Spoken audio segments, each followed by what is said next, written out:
Tang tinututukan, nilinaw ng palasyo na walang naganap na panunuhol sa mga mambabatas gamit ang PDAF upang bumoto sa impeachment laban kay dating Supreme Court Chief Justice Renato Corona at gayon rin upang bumoto sa pagpapasa ng RH Bill.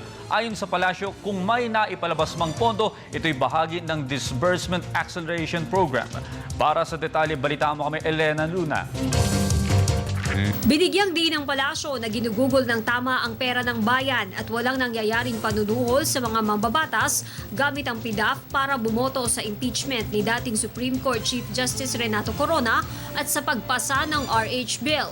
Nilinaw ni Presidential Spokesperson Edwin Lacerda na kung may naipalabas man na pondo sa mga panahong tinalakay ang mga ito sa Kongreso, ito ay bahagi ng regular na pagpapalabas ng pondo sa ilalim ng Disbursement Acceleration Program o DAP. Whether you voted or not against Corona, whether you voted for or against Corona, the senators who avail of their PDAF their PDAFs were released.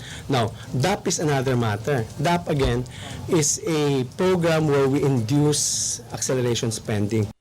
Projects which are worthwhile, there are projects which we can use to accelerate not only infrastructure projects but social programs. But DAP is not equal to about PDAF or more PDAF. Sa isang press statement, sinabi ni Budget Secretary Florencio Abad na hindi tamang tawagin ito na suhol dahil ginamit ito para mapabilis ang pag-arangkada ng ekonomiya.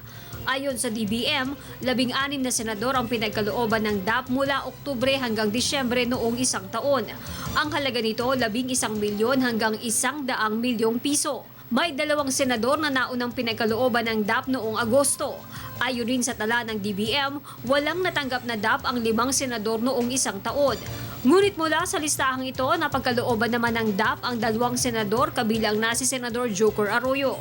Ayon sa palasyo, may mga sulat na pinapadala ang mga senador na ito para direktang pagkalooban ng pondo sa inendorso nilang proyekto. May mga DAP disbursements for the projects nominated by the senators. Let's be clear, it's not given to the senators. These funds are disbursed to the projects nominated by.